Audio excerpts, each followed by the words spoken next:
محمد عبده ورسوله النبي الأمين وعلى آله وصحبه أجمعين، ونتعلم التعليم وتذكر التذكير والنفع والانتفاع والإفادة والاستفادة والحث بالتمسك بكتاب الله وسنة رسوله صلى الله عليه وصحبه وسلم، والدعاء إلى الخير الدلالة على الهدى ابتغاء وجهه سبحانه وتعالى وقربه وثوابه. سبحان الله والحمد لله ولا إله إلا الله والله أكبر ولا حول ولا قوة إلا بالله العلي العظيم.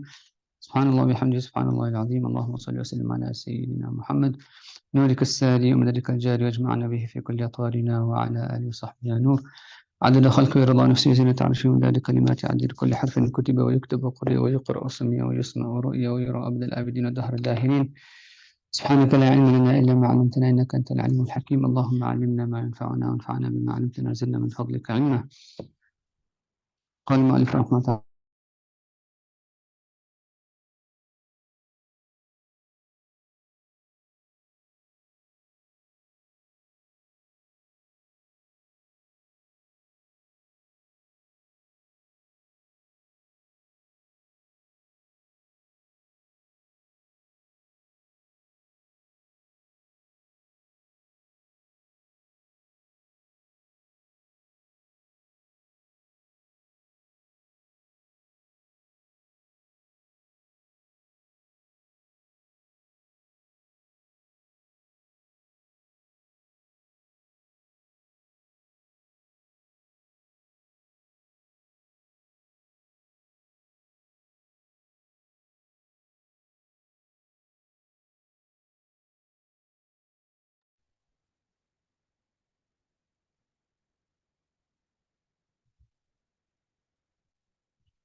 for some technical difficulties. Bismillah wa salatu wassalamu ala rasulillah wa ala sahbihi wa man wala. Yesterday we spoke about how Umar was trying to impress upon the students the importance of understanding their responsibilities towards this da'wah and how one would spend their health and their wealth in this path. And we spoke about how people deal with Allah subhanahu wa ta'ala with regards to their wealth, and how there are people that would actually reach Allah subhanahu wa ta'ala and attain great spiritual stations because of the way that they would deal with Allah subhanahu wa ta'ala in terms of the gifts that they were given in terms of this dunya. And we said everyone should have some sort of project, whether it is a da'wah project. If they themselves cannot initiate it, then they should at least support other people that are involved in any da'wah projects in which they feel there is a benefit for the ummah. And what is required is that a person then use the resources that Allah subhanahu wa ta'ala has given them in any purpose and in any way in which they feel that there is khair for the ummah. And the rule in this, al-sadiq yulhimhu Allahu rushda, that a person who is truthful, Allah subhanahu wa ta'ala would then inspire them with their righteousness and their good deeds. So continuing just to finish up with the last section of the previous chapter or the previous paragraph, Habib said, إِذَا أَدْرَكْنَا مَعْنَا اجْتِمَاعِنَا وَإِيَّاكُمْ وَاسْتِجَابَتِنَا لِهَذِهِ الدَّعْوَةِ. If we have realized and understood the meaning of our gathering together and our responding to the call of this da'wah, responding to the call that Allah subhanahu wa ta'ala has given us this responsibility, and we have a duty towards this message brought by the Prophet ﷺ, فَنَعْلِمُ أَنَّهُ لَا يَقُومُ أَمْرُهَا إِلَّا بِصِفَاتٍ يَجِبُ أَن نَتَخَلَّ عَنْهَا وَنَنْخَلِعْ مِنْهَا. Right? And we spoke about this as well, that we need to know that these duties cannot be performed unless we remove certain evil qualities and traits from our hearts, and that we become adorned with the good traits. And this is the entire reason why Imam al-Ghazali wrote his third and fourth chapter of the Ihya ulumuddin. The third chapter deals with the Rub' al-Muhlikat, which is called at-takhalli, which means removing the evil qualities from oneself. In the fourth chapter, he called it the Rub' al-Munjiyat, the quarter. It deals with adorning oneself with the praiseworthy qualities. We spoke also yesterday, and it's important to repeat this, about the process in which spiritual purification takes place. One needs to first purify one's heart through mujahada, through making an effort, through striving towards attaining these good qualities and removing oneself of the evil qualities. Then only will the door of ibadah open up. And many times the way this process needs to occur is that one is guided through someone who has already tread the path and can advise them in that way. But for example, we need to first know, so if someone has a disease, if someone goes to a doctor and is given a prescription, the doctor knows exactly what their disease is and what is required to cure them. But if a person does not have a doctor and they just decided, okay, you know what, I think I should be taking this medication or that medication, they don't really know what diseases they might have or to what degree it needs to be cured. What is interesting in this way and why the need for what we would call, Imam Ghazali would speak about it even in Ayyuha al-Walad. He speaks about it also in Bidayat al-Hidayah and in the Ihya, a spiritual guide or a Shaykh.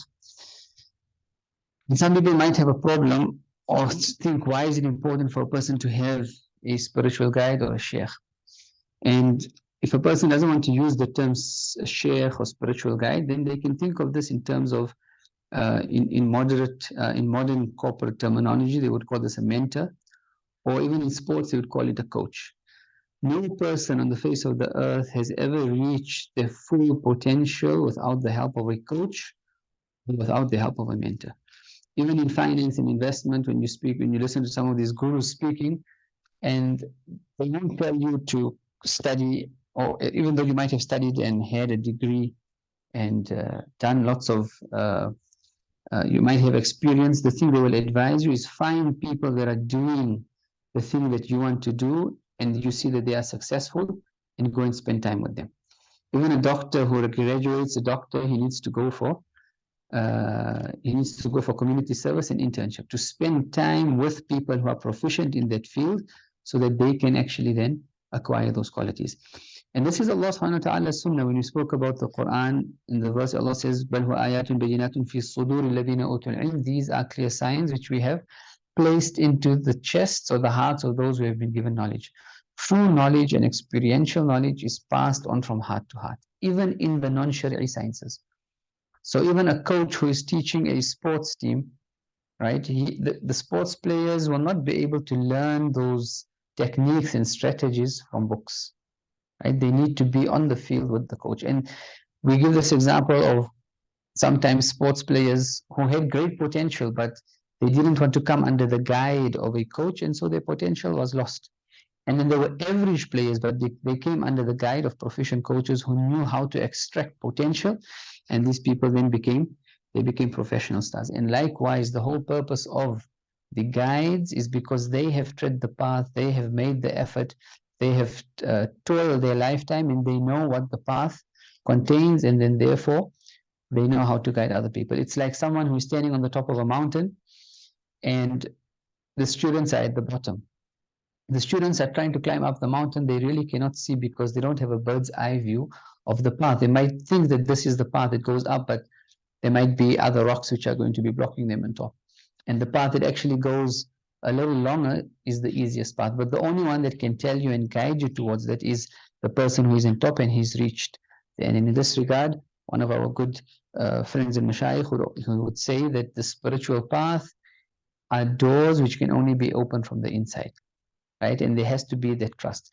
And then exactly how to find this person and whether, how many people are actually fulfilling the duty of what it means to be a perfect spiritual guide in these times. Imam Ghazali speaks about this as well. And he says to find someone like this is like finding red sulfur. And if one does, then they need to appreciate that blessing. And all of the mashayikh are unanimous that in this day and age, if a person is not able to find someone that can guide them, then their guide should be the Prophet ﷺ, in the sense that they should increase their salutations on the Prophet ﷺ, and they should increase their reading about his seerah and reading about his character, and they should strive sincerely, and then Allah subhanahu wa ta'ala will open up that path. In the past, they would say that if a student was sincere, then Allah would send the teacher to them. Or if the murid was sincere, Allah would send the shaykh to them. Right? And one needs to also then realize that one is not dealing with people, one is dealing with Allah subhanahu wa ta'ala. And according to one's truthfulness, Allah subhanahu wa ta'ala will allow someone to come across the people, all the things, no matter what they are, to assist them in treading this path to Allah subhanahu wa ta'ala. And then Habib spoke about the importance of strengthening these seeds which have been planted in our hearts, right? Because according to how one purifies themselves and get rid of their bad qualities, there is the quality of the da'wah that they will be, whether it is in their countries, right? And then Habib closed that paragraph by saying that when we fulfill this duty, we want to do it in the most purest of ways, in the best of ways, right? In the ways which have taqwa and the fear and consciousness of Allah subhanahu wa ta'ala at its center.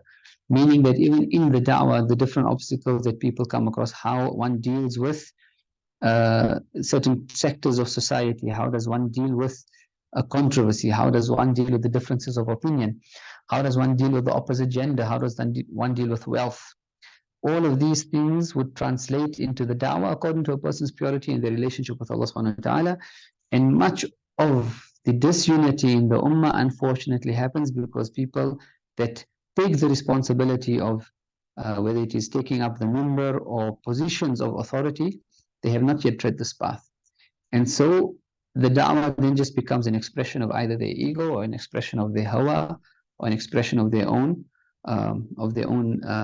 leanings, which might be contrary to what Allah subhanahu wa ta'ala and the Prophet desires from them. Umar then goes into the next paragraph, which is entitled Muhimmat al-Da'i fil Haya, and what is the importance of the caller to Allah in one's lifetime. وقال رضي الله تعالى عنه من صدق بالرسالة خدمها. Whoever has believed in this message, or whoever believes in this message, what will happen? He will naturally serve this message. When someone comes across something in which they really truly believe in, what do? For example, typical example, when you see a status, many people see a status on WhatsApp, or they see a video on YouTube, or they might see all these other posts, right? There might be hundreds and hundreds that pass your eye, but there's one particular one which you feel this one talks to you, and because it represents something of your own mindset or your own internal inclinations, what do? You forward it. So when you believe in something, you actually then serve it. And then we need to ask ourselves the question, if we really are believing in Islam and the message that the Prophet ﷺ brought us, are we really serving it?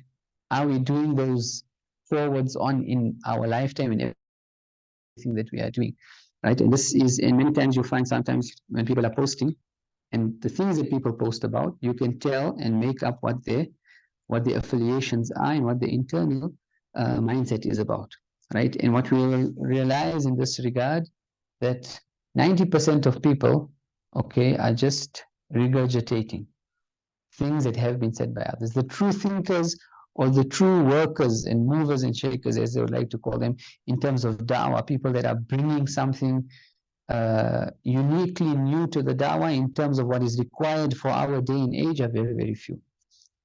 And even if you notice in all, whether it's news channels or whatever's happening around the world, there are few people that produce content and everyone else just regurgitates them, right?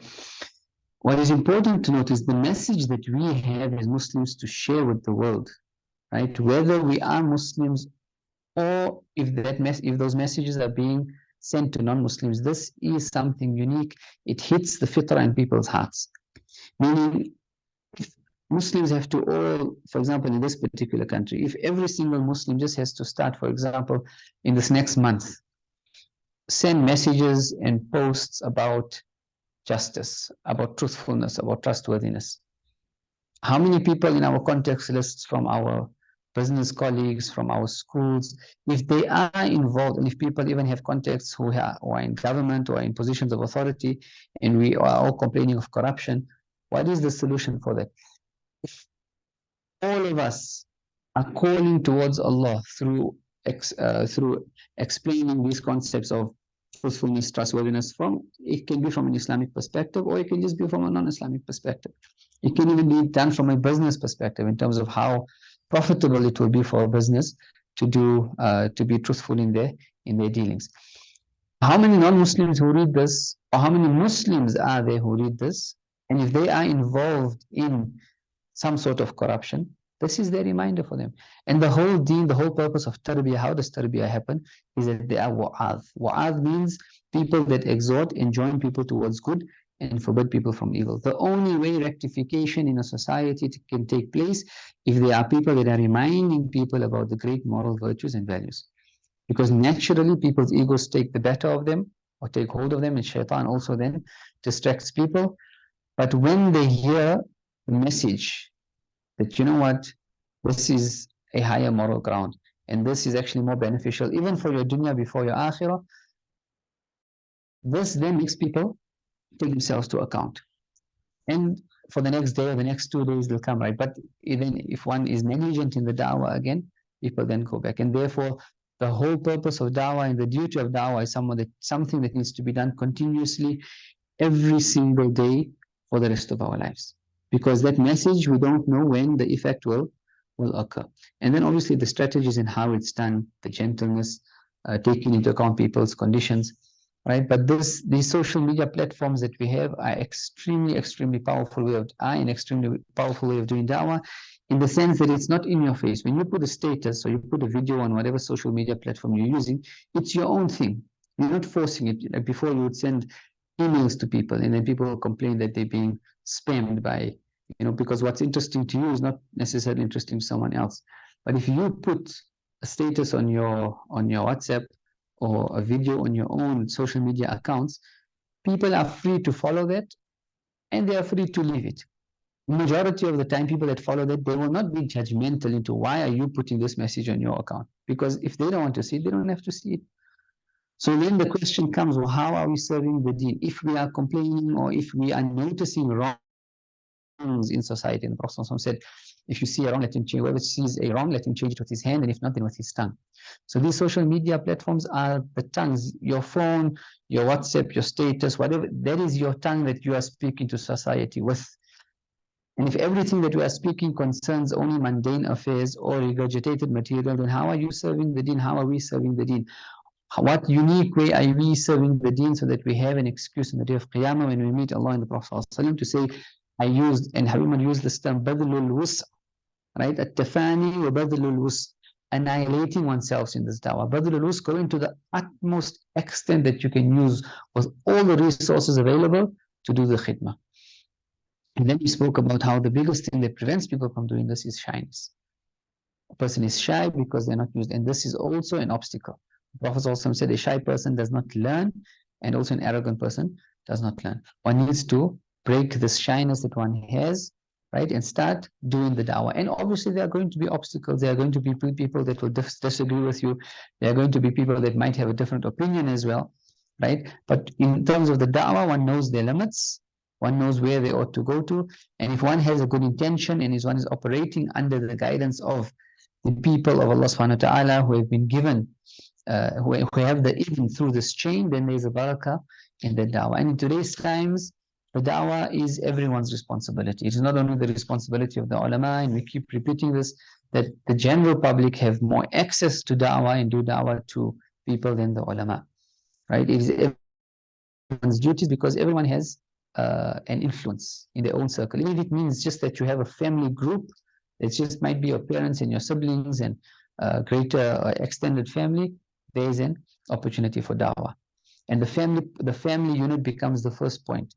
Over and above doing da'wah to people, if we are correcting our homes and we have our regular adhkar, we have our regular programs of ta'aleem and learning in the home, as well as encouraging our family and children to do the things we want to see in society, and that becomes a means of correcting society. We cannot, and Habib would always teach the students in Darul Mustafa, he would tell them, if there are things that you want to see done in the ummah, then start practicing it amongst yourselves here in Darul Mustafa.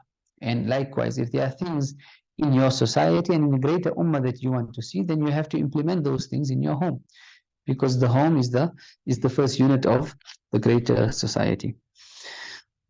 So من صدق بالرسالة خدمها, whoever believes the message, he will do khidmah of it, he will serve it. ومن صدق بالرسالة تحمل من أجلها, and those who firmly believe in this message, they will bear difficulties and burdens on account of it.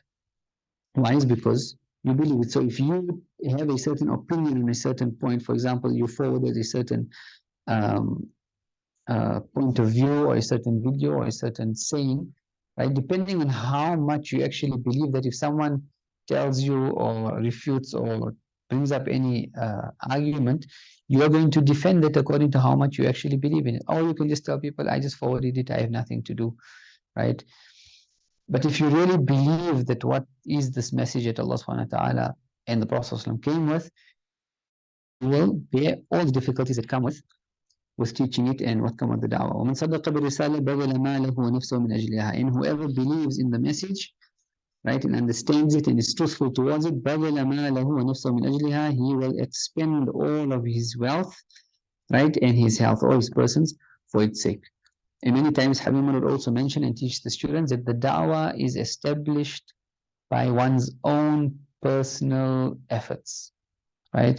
And this is something also that we need to maybe just explain. Many people, we find that when they want to do da'wah and they graduate from certain institutes or someone in their own homes or wherever, whatever your position might be, people have great ideas with da'wah. So, you know what, there's a need for this, there's a need for that, but we, you know what, we need this institute and we need to have this masjid and we need to have. So you find many times students graduate even from institutes, and the first thing they do when they come home or when they begin to do the da'wah is they start going around looking for fundraising, or they go fundraising looking for money. Because why? They want to have this huge institute and they want to have this and they have plans, and it requires sometimes millions of rands or even hundreds of thousands of dollars. It takes so much time to establish what they want that the da'wah then is lost. Whereas the rule for da'wah is start doing what you can right now. If you need 5 cents more, meaning that's not what you're supposed to be doing. What can I do with the resources available to me at this point in time? Not 1 cent more. If I don't even have that extra piece of equipment, it doesn't mean I can't start the da'wah. I should start the da'wah right now. Why? Is because this is also a way of a shaitan allowing a person to procrastinate. You think you need this, and you think you need that, and you need this amount of money, or you need this amount of resources, you never end up doing the da'wah. The other thing as well, which prevents people from starting the da'wah, is they think, oh, you know what, I need to have a group that's going to help me, or we need to form a particular group, we need to form an organization. This is also procrastination. Start what you can with right now. What can you do with the resources that Allah subhanahu wa ta'ala has given you at this point in time? And that is what you are responsible for. You are not responsible if you don't have a masjid or an institute, or you don't have great resources or money. You are responsible with the health that you have now, the wealth that you have now, and the intellect that you have. How can you serve the deen with the things that Allah subhanahu wa ta'ala has given you right now? And expending what you have right now to the best of your efforts. And naturally, if one looks at all the successful da'wah projects in the world, right, it is people that started from scratch, they had little bit, and when people start seeing the effects of it, then they come and support, then they come and offer their assistance, right? So many of the institutes and many of the mashayikh that we know, they started lessons in their homes. Some of them in Syria, there were some mashayikh, the students would come and read to them, right? They were so poor, they only had one house, one room in their house. So they would move the cupboard forward and let their wife and children sit behind the cupboard, and the students would come and read to them. But they would not allow a day to go without them fulfilling their purpose for which Allah subhanahu wa ta'ala created them, right? Many times also we find people, they started their da'wah in a little corner of their home, right? Or sometimes outside their home in the garden. But if a person is sincere, right, Allah subhanahu wa ta'ala then guides them. And the whole purpose also of Allah subhanahu wa ta'ala testing a person, we always mention this, is to test the sincerity. What's the purpose of having a whole big structure in society, organization, and then there's no sincerity in it? Shaykh Rahman Ansari used to say that when there is an idea and people have really understood the idea, then they do khidmah for this idea. They do khidmah for Islam, because this is something, it is something which people feel to. But when we translate ideas into organizations, then people start serving the organization and they forget the ideas. Right? So then it becomes about slogans, and it becomes about banners, and it becomes about this image, and it becomes about, and people forget what was the first and whole reason in why we actually gathered for the first place. Why did we organize this? Right? And then the goals of the organization get lost, and the organization, the physical, the paraphernalia of the organization then becomes more important. The name and what are people going, and we can see this happening all around. And therefore, people that do the work, sometimes many of the biggest forms of da'wah, we don't even see it on social media, or we don't see it anywhere, because there are people who have understood their need and they are going performing the da'wah and people are accepting Islam with their hands, and there's no one to record it, and there's no one even knows that that is the da'wah that they are doing, because they are doing it sincerely for the sake of Allah subhanahu wa ta'ala. حقائق الرسالة عظيمة. The true realities of this message are great. حقائق الرسالة كبيرة. They are huge. تناديكم, and these realities are calling out to you. What are they calling out to you? إنكم خلقتم لمهمة كبرى. You have been created for a greater purpose. The realities of deen calls out to the heart of every human being, and more so to every Muslim, that you have been created for a greater purpose. أنتم وجدتم لمقصد عظيم. You have been created for objectives that are extremely noble. أنتم لكم تكريم من الكريم إذا قبلتم هذه الرسالة. You are in a position of being honored from the side of Allah subhanahu wa ta'ala, who is the most generous and most honorable. إذا قبلتم هذه الرسالة. If you accept this message. And so Allah subhanahu wa ta'ala in every generation is waiting for the people who will accept this invitation that He has given and this honor that He has given to people, to say, whoever serves me, then I will make the entire universe subservient to them. Right? And it's just a matter of whether the person accepts this invitation from Allah or not. لكم في دار الخلد منازل الكرامة الكبرى من الرب. Even before the hereafter, a person will receive this generosity and this honor from Allah subhanahu wa ta'ala. Right? In that a person's life becomes easy, and whatever they need in terms of their worldly life becomes easy if they dedicate themselves to the deen and they dedicate themselves. Because Allah, if you are doing the work of Allah and the Prophet ﷺ, will they not then take care of you?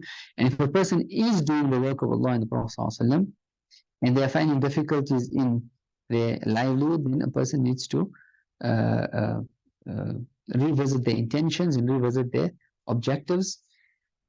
Sometimes there is a hikmah in why and how Allah subhanahu wa ta'ala allows everything to happen. Many times when there is difficulty in the da'wah, it is there to test a person's sincerity. Right?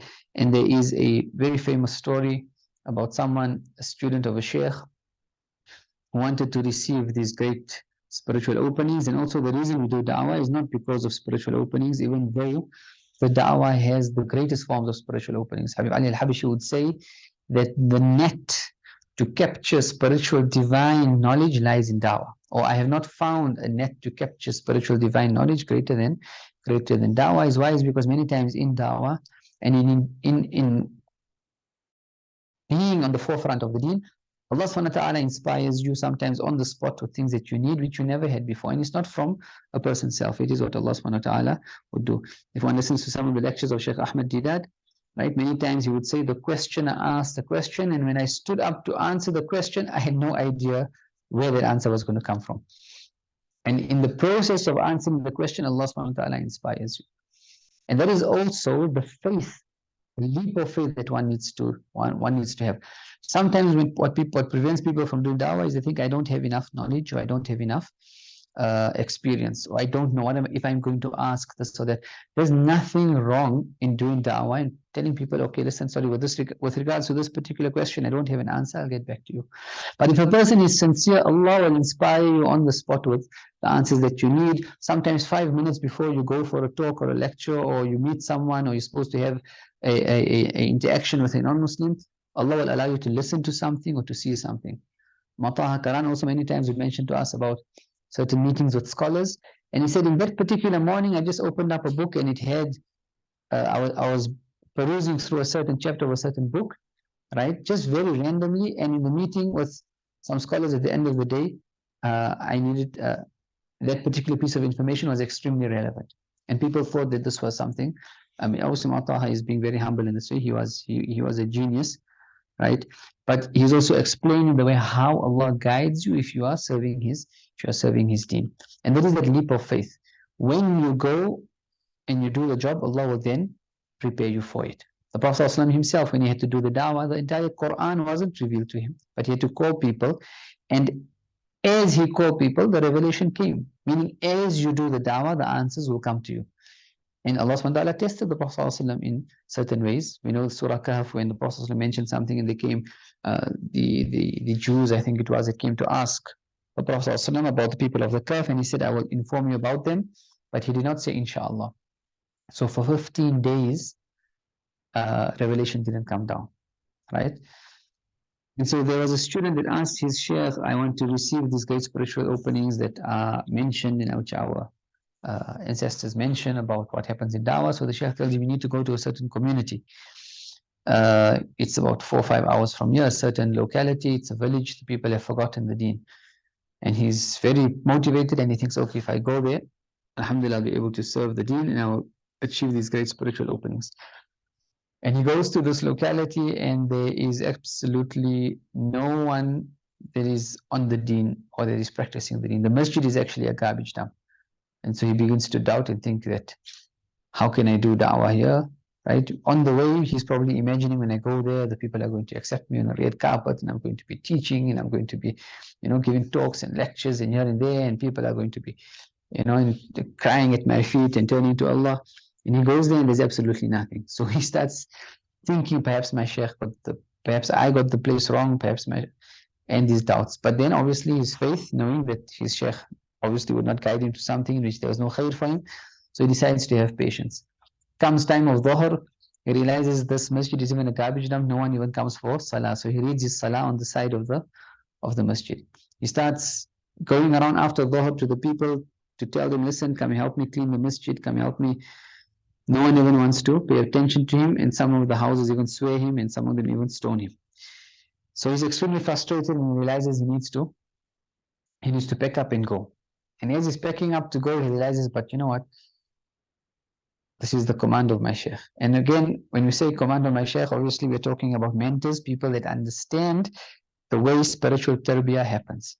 And we always mention this point as well, that what the Mashayikh teach us, what the Prophet ﷺ, what Allah SWT teaches us to do are merely keys. They are keys that lead to things greater, because they have to, in the da'wah, right, and anyone that's involved in tarbiyah, right, even if you are involved in schooling and teaching and like they call Montessori and with children, there has to be this experiential learning curve. If you just give the answers to people and tell them, then they might know the answers, but they will never actually have imbibed that concept. And so many times the teachers would tell the students to do certain things, right, knowing that in the process of them achieving that, there is an experiential learning curve, there is further knowledge that is then imbibed, right? And this is sometimes also that what is known as inspired knowledge, because for a person to be able to fulfill that objective, they had to have figured things out. Meaning Allah will inspire them with the sincerity that they need or the tools that they need to fulfill their job. Right? So he then cleans the masjid out on his own. He says, you know what, I should be doing this. No one's going to help me. And he gives adhan for Asr Salah and he performs the imamat and there's no one else after Salah. So after Salah, he's thinking, now what do I do now? How can I achieve this great spiritual openings? And there's no one here to teach. There's no one here to do anything. And so the first day, second day, third day goes by, right? And his mind is still wrestling in his mind that should I stay here? Should I go? Right? Until, because he had stayed there and he was doing his normal duties that he was doing with his Shaykh, but in terms of salah and azkar. But his great thing, what he wanted to do was teach people and do da'wah. And then he started realizing that, you know what is the purpose of the da'wah? Is it because of the people or is it because of Allah subhanahu wa ta'ala? And whether the people are there or not, Allah needs to see that I am sincere in the da'wah. Because and so these paradigms start changing now. When I was teaching, or if I was intending to teach, was I intending to teach because I want to correct people or because I want to correct myself?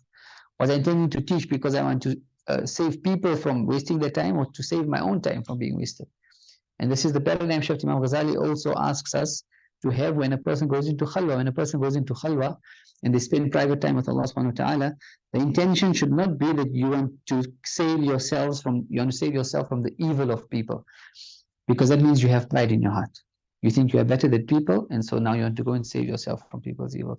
The intention should be that I want to save myself, or I want to save people from my evil. Many times, even when you read the books of the people of the spiritual path, and they will tell you, and you should stay away from a person that has such and such a quality. You should stay away from a person who is involved in the dunya. And now mind, you start thinking, okay, who is this and this one and that one? Do not think that I am the one being described whom people need to start staying away from. And many times also in the company of Mashayikh, people want to, spend so much, they want to spend time and go and ask this Shaykh this and, sometimes mundane questions come in the mind. because you want to ask the Shaykh this or the teacher that, whatever, right? Not realizing that I myself am that person who the Shaykh in his when he's reading his books, I have those qualities that he is ordered to stay away from, right? And so the duties that we perform for dawah are for ourselves. And when he starts realizing this now, he starts performing his salah differently. He starts reading his salah as he's an imam, as though there were a million people behind him. And you can even test everyone can test their own sincerity. When you read salah in private, do you read salah in the same way as when you read it when you are imam in front of people? Right? When you are an imam in front of people, the person will raise their voice and mashallah read nicely. But when a person is at home on their own and they're reading salah or they're reading Quran, right? Then how do we do it? And this is why we are still involved with people. And sincerity means that you do things whether people are there or they are not there, you do it in exactly the same way, because the same Lord that you are worshipping in private is the same Lord you are worshipping when you are in public. Otherwise, that is the shirk, that is the shirk al-khafi. You are actually then worshipping people, right? This is the riya. You ask because when you beautify your ibadah in front of people, what does it mean?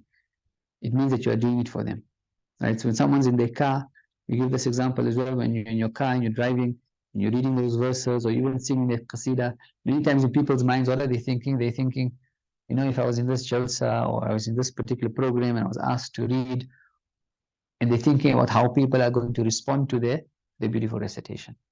And what is advised for a person is prepare a nice recitation of Quran with a nice tune, right? Whether it's even a qasida of the Prophet ﷺ, or a lecture or a talk, and make this intention that, Ya Allah, tonight I'm going to come and present it for you. I'm going to read it for you only.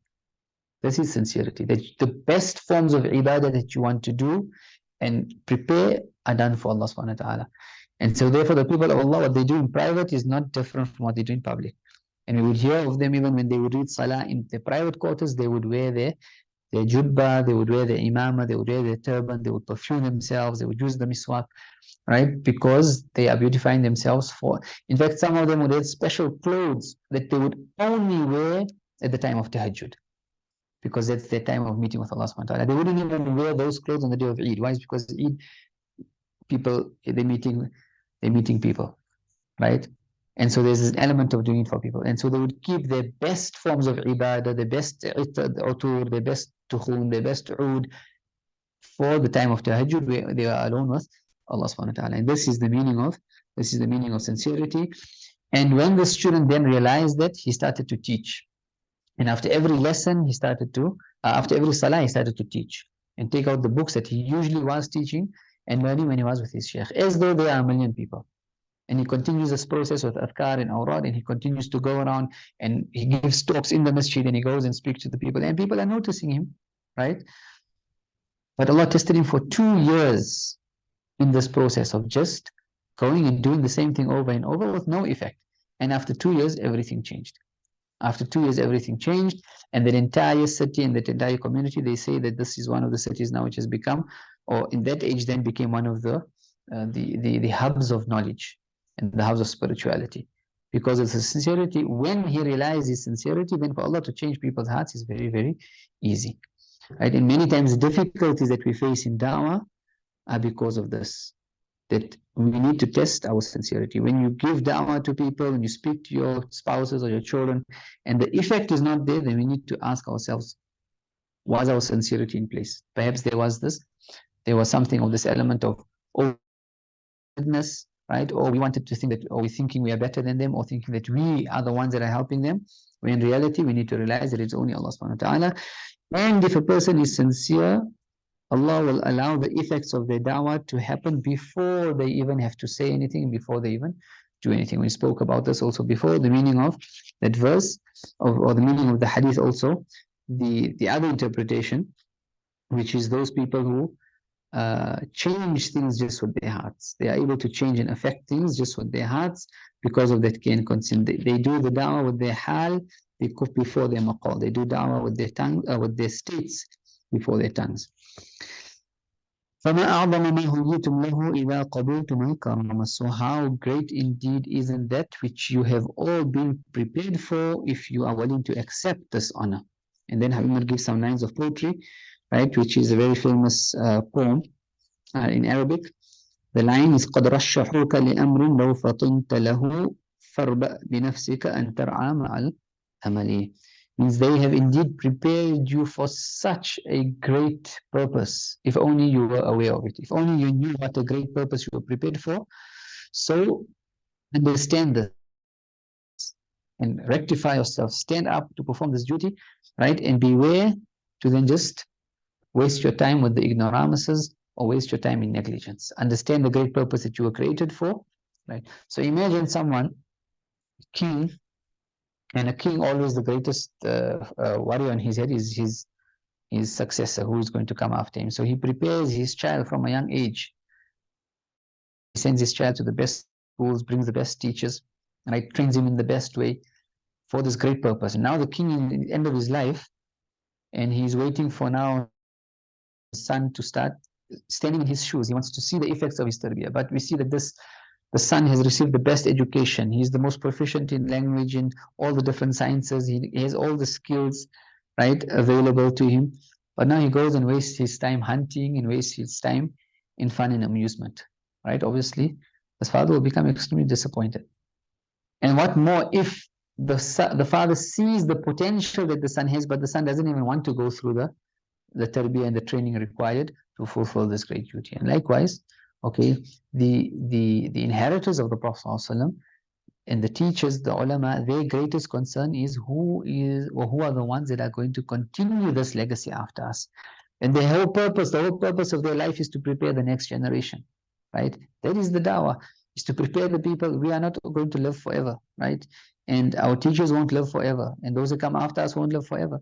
But how can we serve this message in the best of ways that we leave those who come later, right, with something that is pure as we received it, so that they can actually transfer it to those that come after them. And what is very interesting in this regard, Habib mentions, he says, when it comes to spiritual stations, that as time goes, the spiritual stations actually become bigger than they were before. And he explains it, if this is inheritance, when a person inherits something from their teacher, right, before their teacher passed away, for example, if you can use the term spiritual state, and this is just for the purpose of encouraging people, right? So he says the spiritual state which someone inherits from their teacher when they pass away, he inherits it, the state which the teacher had at the end of their life. And so what this student now, when he's inherited the spiritual state, he still lives his life, he goes, he does da'wah, ibadah. What actually happens, he's increasing that spiritual state. And so when he dies and what he passes on to his students will then increase and increase, meaning the spiritual states actually get bigger and bigger. But the number of people that are able to bear them obviously become less. And that is why it will culminate in ultimately the appearance of Imam Mahdi, and obviously prophecy was the beginning and prophecy needs to be the end. Isa alayhi salam. Right? Prophecy was the origin of this message, and so therefore prophecy will be the culmination of this message, because only the hearts of prophets really truly understand what the da'wah is. And we know that Isa alayhi salam will come, and when he comes, he will be the culmination of the message of the Prophet Muhammad sallallahu alaihi wasallam. Habib then goes on to say, "Wallahi ma muhimmatuka fi hadhihi al-hayah. Wallahi ma muhimmatuka fi hadhihi al-hayah illa an yazdad al-iman fi qalbik." And he takes an oath by Allah subhanahu wa ta'ala, saying, by Allah, you do not have a purpose in this life other than your iman increases in your heart. How? Through all the things that one ought to be doing, that the iman increases. وَيَزْدَادِ الْيَقِينُ بِاللَّهِ الَّذِي خَلَقَكَ. And that your certainty in Allah subhanahu wa ta'ala who created you increases. Everything that one does, when one does da'wah, right, one sees and one has this increase in one's faith. When one performs one's ibadah, if one is performing one's ibadah correctly, one's iman and yaqeen is increased. فتسعد وتذوق لذات السعادة في الدنيا وتتهيأ للانتقال للسعادة الكبرى بوفاتك على لا إله إلا الله. So the whole purpose of your life is to increase your iman in Allah subhanahu wa ta'ala, increase your spiritual level, right? Your faith and your belief in Allah subhanahu wa ta'ala, so that you can taste the sweetness of this life before the hereafter. The sweetness of iman in this life and attain felicity in this world before you are then prepared to move into the next world if you pass away, and to prepare yourself to passing away with La ilaha illallah. So in short, the purpose of your life is just so that you can die on La ilaha illallah. But to die on La ilaha illallah in the best possible way that you can, because the level of La ilaha illallah that you die upon, that will be your status in the hereafter. And so the whole purpose of the life that we are living is just so that we can die in a good state. How does one then prepare for that good state to die in? That is the entire religion that we have. Allahumma hina alayha ya hayy, O Allah. And this is the dua that some people said. Idrus also taught the students to read after the Tariqat al-Idrusiyya, which is the adhkar that is done 12,000 times. La ilaha illallah 12,000 times, Allah Allah 12,000 times, hu. And then one reads it 12 times after every salah, or 120 times, or 1,200 times every day. Allahumma hina alayha ya hayy, O Allah, the living, allow us to live upon this reality. Wa amitna alayha ya mumit, O the one who gives death, allow us to die upon this reality. Wa ba'athna alayha ya ba'ith, and O the one who resurrects, the resurrector on the day of Qiyamah, allow us to be resurrected upon this reality. Right? In the du'as also that you would teach the students to make, Allahumma haqiqna bi haqa'iqaha, that Allah allow us to become realized in the realities of La ilaha illallah. Ya Arhamar Rahimin, O the most merciful of those who show mercy. Umar then goes on to say in a very small paragraph, Ittisal al-Sanad al-Da'wah, and he's talking about how this da'wah is connected in the chains of da'wah, not just with knowledge, but how one does da'wah is connected in this chain going back to the Prophet ﷺ. وَقَالَ رَضِيَ اللَّهُ تَعَالَى عَنْهُ الدَّعْوَةُ مَا يَقُومُ بِهَا إِلَّا مَنْ دُعِي. That the true realities of da'wah, no one can perform their duties unless they have been called. Right? Unless there has been a calling in your heart, someone had called you and you responded, and so therefore you can now do the da'wah. إِذَا دُعِي قَامْ. And so if you have been called, then you then stand up and you fulfill your duties. وَإِذَا قَامْ دَعَى. And when you stand up to do your duties, what do you do now? You call other people. وَإِذَا دَعَى قَامَ وَاعْتَلَى لَهُ الْمَقَامِ. And when you then fulfill this duty of calling others, right, you then are raised to higher stations, right? Because as you are giving the da'wah to other people, you are also now being called to a higher station, to a higher reality, and this is that experiential knowledge, the ilm ladunni, and if you respond to that, then you are raised, right? You are called and you perform your duties again. And likewise, the da'wah is this continuous elevation, to such an extent that Habib Umar says sometimes that people who are hesitant, or people that lag behind in performing their duties towards this message, he says when they do wake up, finally, even though they expend their utmost efforts, they will only be able to catch up to the end of the caravan, because those people that have been doing what has happened, where have they reached already, right? And this is the most difficult competition. If you are competing with masters in a race and they've already taken off, the gun was fired and they took off, and you're still playing around. Now if you want to catch up, what's going to happen? No matter how hard you try, it's going to be very difficult. And also there are ways of catching up, and one will only realize these ways when one actually then starts doing the work. وَهَكَذَا فَهُوَ مَدْعُونَ إِلَيْهِ وَمَدْعُونَ بِهِ. Okay, and likewise, a person is being called. You are constantly being called. There is da'wah constantly happening to you, not just from yourself. You can even be, da'wah can be happening from your own students and those who are younger than you, from your own children. Sometimes those that are lower than you in age, or even your children, can be a form of da'wah for you. Many times the signs and the lessons in life that we learn sometimes are from people that are younger than us, right? And so you are constantly being called, and you are being used to call other people. وَمُوَفَّقٌ إِلَى مَعَانٍ أُخْرَى. And you are constantly being inspired with new meanings. One of the greatest things that happen to the people of Allah subhanahu wa ta'ala are new meanings that constantly descend upon their hearts all the time. And so a person who is not connected and doesn't realize, he thinks, oh, every week we just gather, we do this, recitation of the Mawlid of Prophetic Sirah. Every day we do this adhkar. Every week we do the same adhkar, right? Same tune, same everything else. And they think, okay, you know what? What's the purpose of this? This person is not connected. Because even though the outward form is the same, but what ought to be happening to a person is they are delving deeper and deeper and deeper and deeper into those realities. And that ocean, the depths of those oceans, of that particular form of ibadah, has no ends, right? Has absolutely no end. And so therefore the meanings that a person experiences. And this is one of the benefits of collective ibadah and worship, is that when you are there and there is this unison in everyone's heart is concentrating on the same thing being said. Everyone's heart is concentrating on the same, for example, poetry or Quranic recitation or whatever, praises of the Prophet ﷺ. Everyone's hearts are connected at the same time, and everyone's minds are connected to the same meanings, right? That is when Allah subhanahu wa ta'ala in that gathering will allow new meanings to descend on people's hearts, or His blessings descend on that gathering, and everyone then takes according to their own portion, to such an extent that if after a gathering or a talk of this nature, if you speak to people and you say, what did you benefit? You'll find sometimes that many people benefited in different ways. What you thought you benefited from was one aspect, and this person actually opens up another door. And this is actually what ought to be done. Many times you'll find this happening with students after a talk or a lecture. They'll go and ask, what was your takeaway? What did you take away from this? Right? And you'll find that what someone else took away, it passed you by. You hadn't even paid attention to this. You heard the Shaykh or the teacher saying it, or even heard those lines of poetry being read, but it passed you by. And this person actually took a huge amount of meaning. Allah opened up for him something in those words or in those sentences. And this is how one then uses one's peers to also raise one's spiritual state, because no one can be everything. And we are through the group and through the community, especially, and if we come to the next chapters where Habib speaks about the brotherhood or the sisterhood, right? We are through our brothers and we are through the community, and we should try to benefit from each other. And if we can see that we can benefit from everyone, right?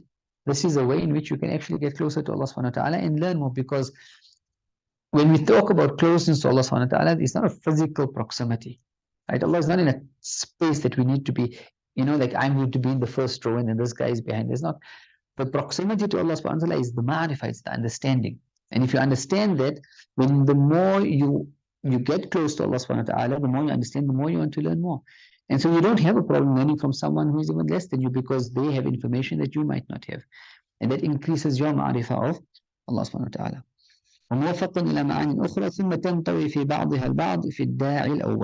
And so you're being called and you're calling people, and as you progress, you are being called. This process and this chain and the cycle continues all the way back. All of these things then become immersed into a da'i al-awwal, the one who was the first caller, and that is the Prophet ﷺ. Meaning, the purpose of the da'wah is to get to the Prophet ﷺ, right?